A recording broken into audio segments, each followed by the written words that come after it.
All right, Brother Rohel Morales will talk about how he sets the goals for the client para magkaroon ng magandang conversation. Go ahead, bro. Yeah. The best conversation na ginagamit ko, best on my part, no, is really to talk to them directly kung ano yung totoong gusto nila sa buhay. Na lahat naman tayo is ganun din. Na ma-equate natin, if you do that not only for clients, you can also do that sa sarili natin. Diba? Sabi ko ang ating field, ang ating industry, kadalasan ang in-emphasize natin is insurance because we are an insurance company. Di ba? Pero kadalasan kausap natin mga kliyente, sabihin sa atin, pinag-aral ko na ng mga anak ko, bahala na sila pagdating ng panahon, nagpakahirap na nga ako. Gusto ko naman, ako naman, di ba? So, napupunta doon sa kwentuhan, what's in it for me? Di ba? We always address sa dalawang klase ng emotion. Isang emosyon na pumupukaw doon sa fear side, yung tinatakot natin sila. Pag may nangyari sa iyo, ganito. Di ba? Hindi mo masasabi kung may ganyan. Madidisgrasya ka, or ganito, kung ano man mga fear factor ang binibigay natin sa kanila. That is a portion of our business na marami nag-react at naging kliyente natin.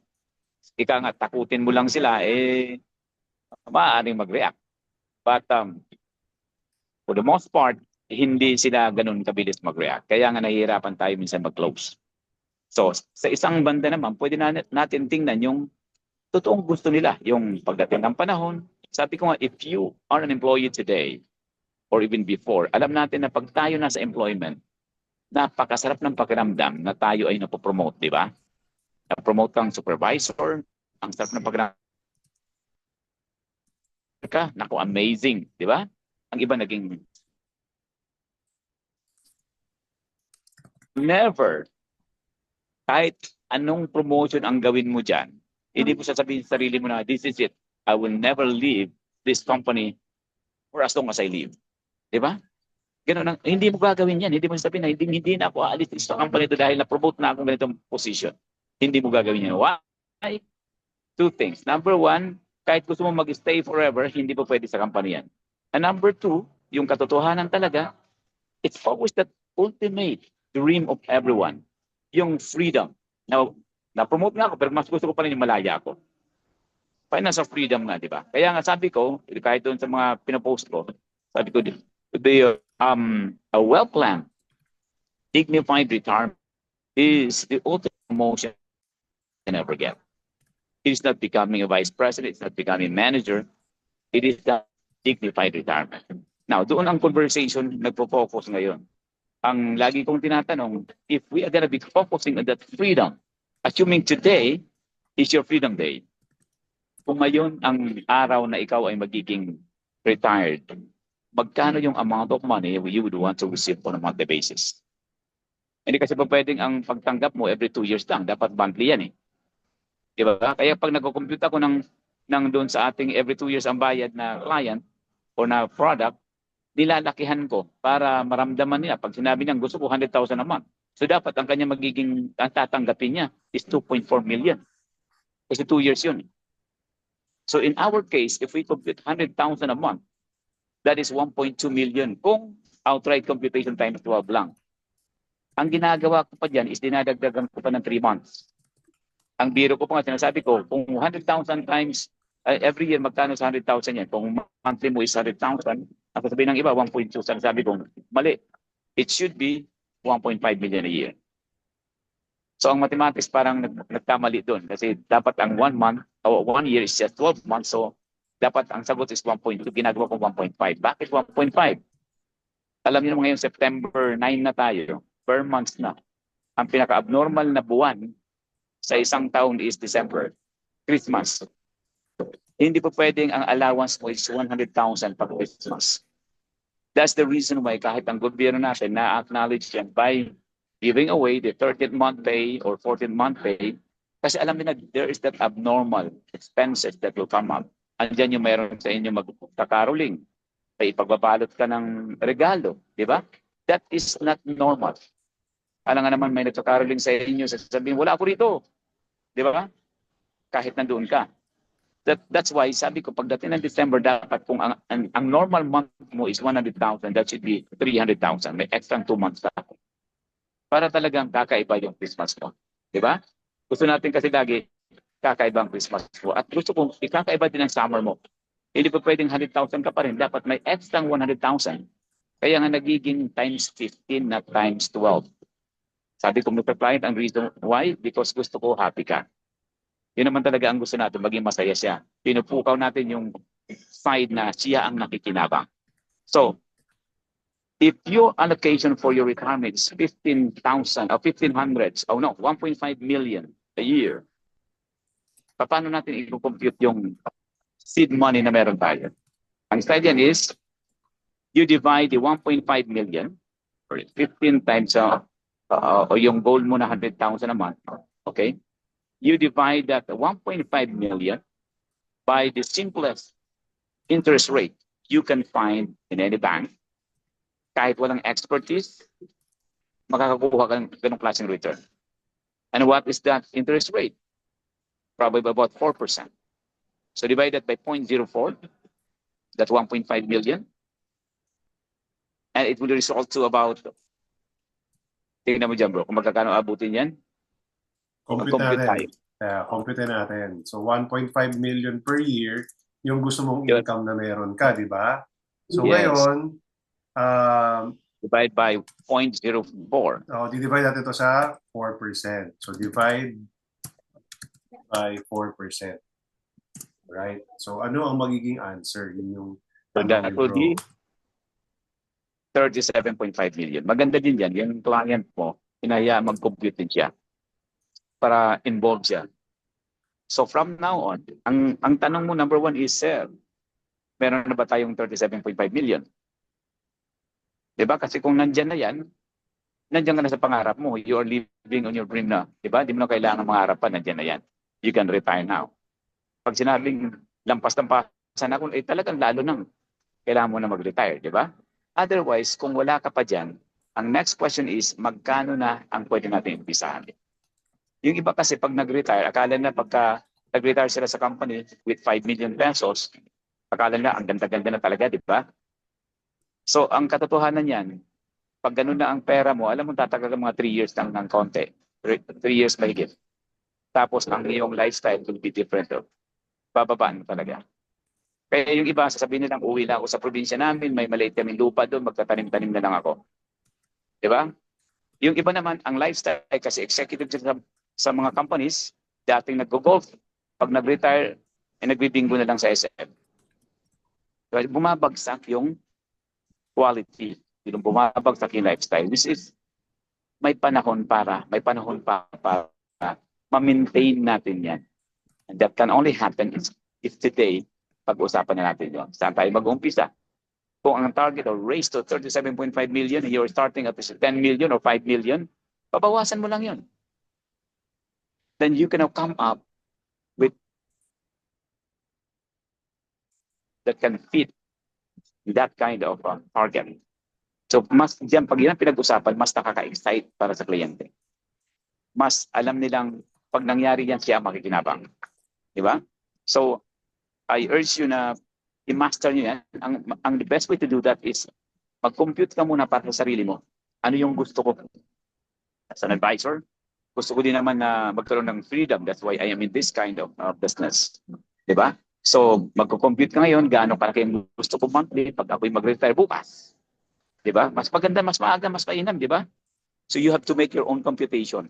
Pag na-master mo na that kind of conversation na ang kausap mo yung sarili mo kung anong gusto mo, guess what?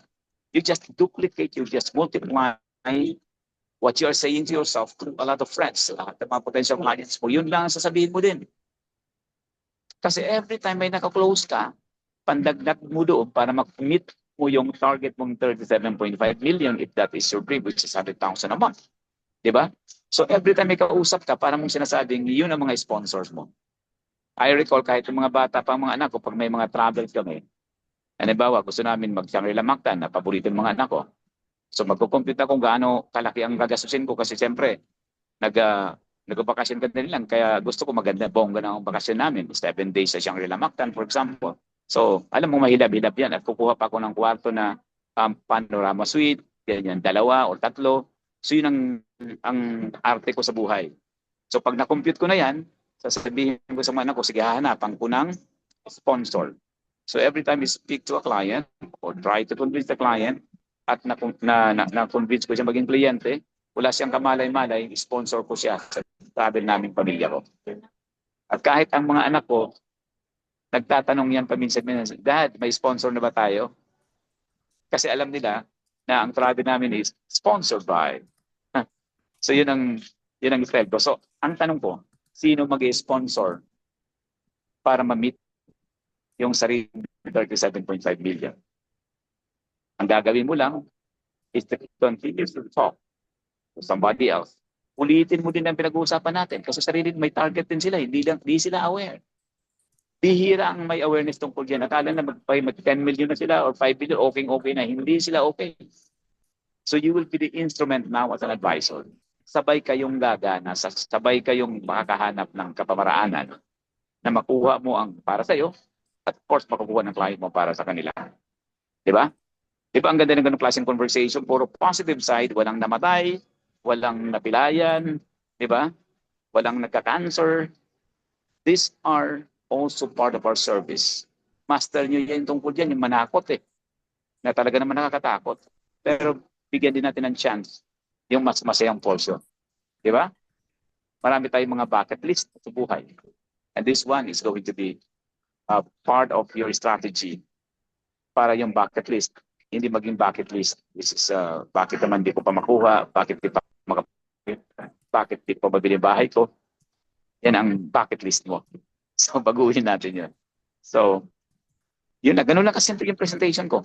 Normally, it will just end up talking about options na kung saang product na mapupunta.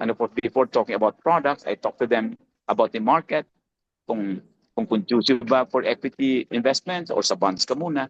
So, yan pa ang kailangan natin i-shift yung usapan. Pag nahanap na nila, kung anong gusto nila sa buhay, hahanapin natin ng tamang vehicle. Di ba?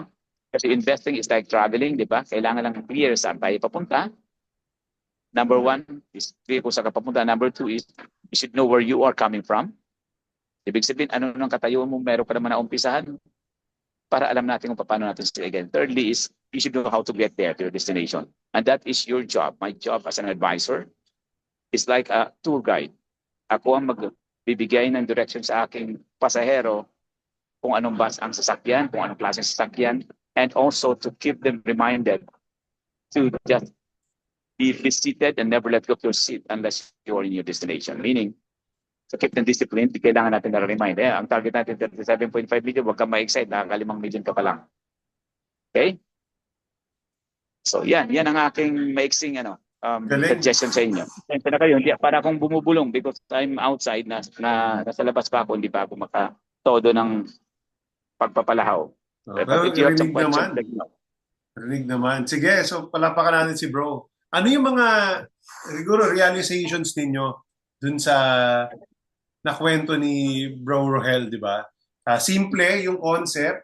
Ang maganda doon sa sinabi niya, para ganun mo i-compute for your clients. Pero actually, before mo siya magawa for your clients, gawin mo muna siya for yourself eh. Kumbaga, i-compute mo rin magkano yung goal nyo. So, let's share ano yung mga biggest takeaways nyo doon, tapos himayin natin. Kasi napansin nyo kanina habang dinidiscuss niya, tinatype ko, di ba? Para nakikita nyo kung paano siya kino-compute sa harap ni kliyente. Technically, ganun eh. So, and then later, pwede natin balikan yung step 1 to 3 nila. Ginawa natin ng step 1 to 3 para magkaroon sila ng ma-visualize nila. So go ahead. Type sa chat box. Mag-unmute kayo. Ayan. Sabi ni Christine, excite si client sa future na pwede niyang ma-achieve if nagsimula na siya.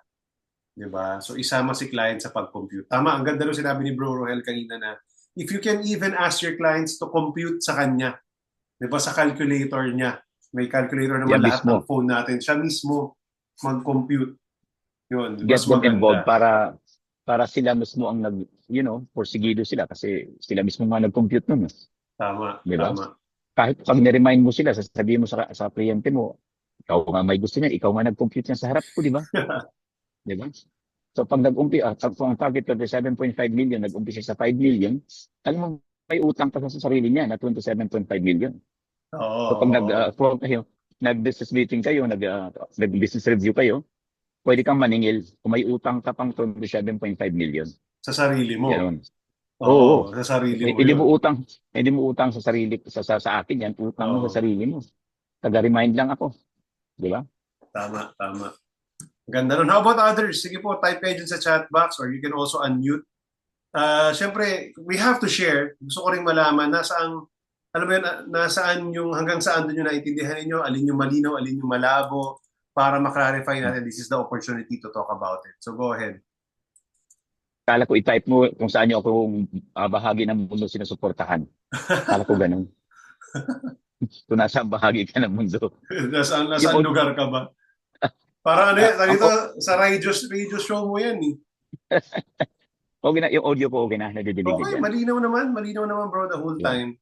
So, Yan. ayan, how, Tigil na tigil ako. oo nga, napansin ko nga kasi nga, ano eh. So, dito, syempre pag nasa labas, makakagulo tayo sa iba. Maingay. Baka Sige guys, baka biglang, nag-worry lang ako, baka biglang maglapitan yung mga tao, magpa-compute sa harap ko, baka mahirap na. bumili Huwag na sa'yo. ganun. Oo, mahirap na eh. Sige, go, go, go. How about others? Clear ba? Malabo ba? Saan ba yung, ano yung napulot natin doon? Clear ba yung pag-compute? No, yun yung mahalaga, no? Kasi dapat, actually, assignment nyo yan from today. I-compute nyo kung magkano yung Yung fund, gusto mo para sa sarili mo, yung gusto mo unahin mo ang para sa sarili sarili mo. mo. Tama, tama. Kasi iyan ang magpo-fuel sa iyo para lumabas at magpag-usap sa mga tao na maging sponsor doon sa gusto nangyari sa buhay mo. And in doing that, you're also helping them. Nagkakatulungan kayo. Yun, maganda dyan eh. Excited ka knowing that every time may nako-close ako, I'm closer. I'm getting closer to the reality of my dreams. Yun ang kailangan natin i-segue or puntahan pagka computan mo sarili mo. Hanapan Tama. mo ng performance ang sarili mo. Di ba? Mind you, pag ginawa natin yan, wala ka nang pakialam kung ikaw ay MDRT na, hindi mo natitingnan yun kasi malamang-lamang tatamaan mo pag yung MDRT. Ang focus mo lang talaga is para sa sarili mo. Di ba? Yung kita mo na gusto mong kita, yung Oo. income na gusto mong kitain. Yan. Sige, so ano, si Christine lang ang mayroong napulot? Yan, malabo ba ang ang audio Oo ni nga. bro? Meron? Mukhang di ako nadinig ng mga tropa preps natin Kaya nga eh. Sige, go ahead. Ano kayo dyan? Dito, let's share.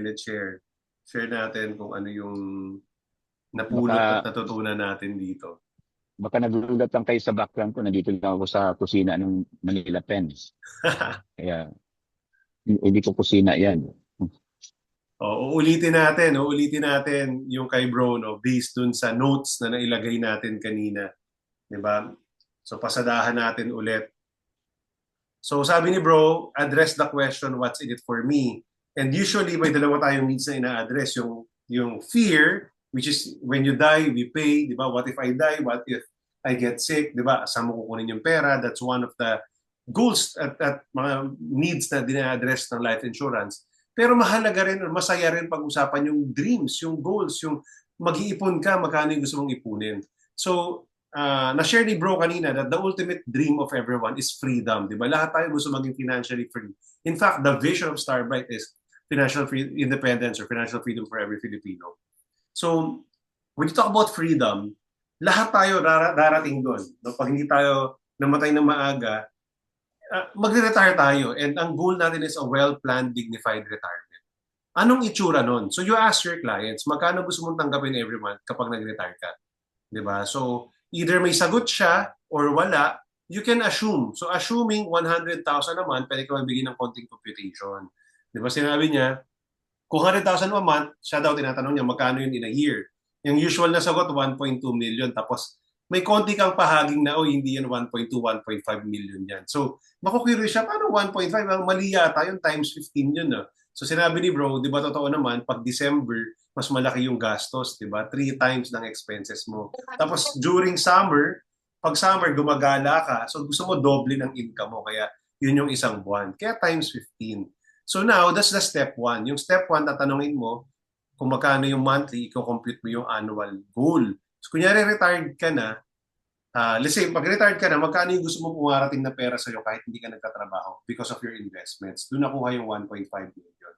Alright, so i-multiply mo yun, annual retirement income is 15 times the monthly goal. So kung 100,000 yan times 15, 1.5 million per year. So lahat naman siguro gets compute, no? From there, you go to step 2. I-divide mo daw yung 1.5 million dun sa interest rate na kikitain ng pera mo kapag nilagay mo siya sa isang fund. Example, sa Money Tree, no, pwede kumita ng 4%. Or sa mutual funds, pwede rin. Di ba? Sa real estate, could also perform about 4% a year.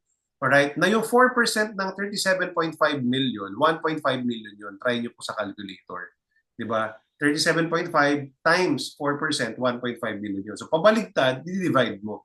1.5 million divided by 4%, 37.5 million. So meaning kung meron kang pera, lump sum, 37.5 million, nilagay mo sa bangko, kunyari na lang time deposit, kumikita ng 4% a year, may 1.5 million ka a year, may 100,000 a month ka. So yun yung kwento na to. Lahat tayo actually, goal natin ito. Isa tong sobrang basic sa personal finance. Kahit sinong speaker yung atinan mo, kahit yung mga paid, matututunan nyo tong computation na to. Diba? 4% ng amount, usually 4% ang ginagamit kasi safe na ito, makakakuha ka talaga ng ganitong investment na hindi ganun ka-risky. Yun na yung annual income mo. Hindi mauubos yung 37.5. Next year, 37.5 million pa rin yan, hindi mo yung ibabawas. So living on interest ka. Ito daw yung target retirement fund natin. Ganito talaga mag-compute nito, no, na basic computation. Alright? Again, when this money is invested in an asset that gives 4% annual returns, the 37.5 million will pay off 1.5 million. So gets kung paano kinumpute, ha? Yun yung diniscuss ni bro, ni notes lang natin. And napansin nyo, pag ako may kliyente ako kung minsan, sinusulat ko rin yan para kita niya kung paano na-compute yun. Or, yun nga, ipakita mo sa calculator whether siya magko-compute or ikaw magko-compute, pwede. So pagkatapos dito, na-realize niya na okay, tama nga, yan ang kailangan ko. Magko-closing ka na. Technically, closing na to. Tanungin mo, client, meron ka na ba gantong pera? 37.5 million? Kung yes, the well and good, pwede niyang i-invest ito. Kunyari sa Money Tree natin, isang bulto, 37.5 million. Kung can most probably give 4%. In fact, sa ano pa lang, sa dividends pa lang, 5 Dividends to 6%. pa lang, oh. O, di ba? 5 to 6% na dun sa Money Tree Global Dynamic Income Fund. So passive income na siya every year, living on interest na siya. Kung wala, tanungin, how much can you save every year? So kunyari sinabi niya ay ano pa lang 1 million a year, 'di ba? Or 500,000 or 100,000, whatever the answer is. Eh di yun na yung most likely premium ng retirement product na i-offer mo. Alright? So ganun lang kasimple, 'di ba? So pag naintindihan niyo kung paano ginagawa yung step 1 na monthly, step 2 compute mo yung annual income, no, doon sa interest rate, just throw in 4%. Marami naman tayong ganyang assets. No? And then, At saka maganda dyan, bro, pagka may pera ng ganyan, nakaipon ng 37.5 million. Kahit mag-walk-in ka sa lahat ng bangko, pag hindi ka binigyan ng 4% with 37.5 million na pinuhunan mo, ay umalis ka dyan sa bangko. Lipat ka sa kabila. Oo, tama. Ganun lang yan. So you will have that negotiating power because you have that May ganun pera ka. I like that. Tama. So ang maganda rito, baka si client mo hindi pa rin ito na-compute. So you're giving them value. Na-realize niya, ganun pala yung perang kailangan kong pag-ipunan. So kailangan kong galingan sa trabaho ko or sa negosyo ko. Ikaw din, tayo din as advisors, we get to compute, o nga pala, ito pala yung perang kailangan kong ipunin if I also want to retire in this amount of money. So malamang gaganahan ka rin magnegosyo at bumenta. Diba? So from there, yun na yun. Then you just compute whether you have that lump sum. Most of the clients, probably 90% of the clients or 95% of the clients who won't have that lump sum, it's okay. Doon ka naman sa regular premium, yung huhulugan mo. Diba? So, maisingit ko lang, bro, para meron lang kayong dagdag na go. If you have that kind of money already or even more than that, kung nadinig nyo yung sinasabi money talks, but more money shouts, ito yung. Okay? Ito yung, pag may ganun pang pera, the bank will talk to you. It's not you talking to the bank. Them talking to you. Galing. Doon makikita that money talks. Papansinin ka nila, VIP ka nila, pauupuin ka ng hiwalay kumpara sa the rest of the crowd. Ganun yan. So you will also be able to experience that. Kaya sabay-sabay na yung ganong euphoria, nabuo ko yung retirement ko, baliktad na ngayon, ako nang kinakausap ng bangko. Dati ako nakikiusap sa bangko. Di ba? Because Tama, now tama. money talks. So think about it, Mr. Client. Not that you can do it right now, but I'm just making sure that this will happen sa busing. Ang galing nun, bro. Ang galing nun. So, yun. Those simple ideas nabibigay mo kay client will really increase your credibility. So, guys, simple lang to. Practicein nyo to. If ni-record natin to, if you want, you review this recording if you may, hanggang sa ma-master ninyo, compute it for yourself and compute it with your clients, no? Para at least ma-master nyo kung paano. At the end of the day, it still follows the point A, point B selling system. Yun lang naman talaga, ito lang naman ang talagang framework ng selling. Pag-usapan nyo muna kung ano yung goal niya, point B. Yun yung 100,000 a month na income, 1.5 million a year sa 15 months, di ba? And then you divide 4%, 37.5 million. Yun yung goal niya. Tapos sa next question, ano nang meron ka? Meron ka na bang 37.5? Wala pa. You go to point A. Kunyari meron na siyang 5 million. Oh, that's fine. 37.5 minus 5 million, 32.5 million pa rin. May gap, laging may kulang.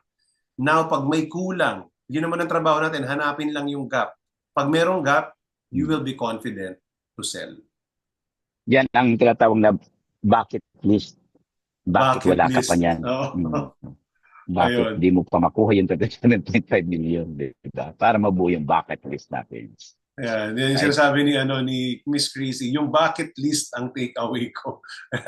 Bakit wala ka pa niyan, di ba? Bakit hindi ka pa nagsisimula? Ganon. Alright, so I hope you learned a lot from that sharing. So again, I opened the floor for sharing and for feedback. I'll be stopping the recording para mas maiksi na lang.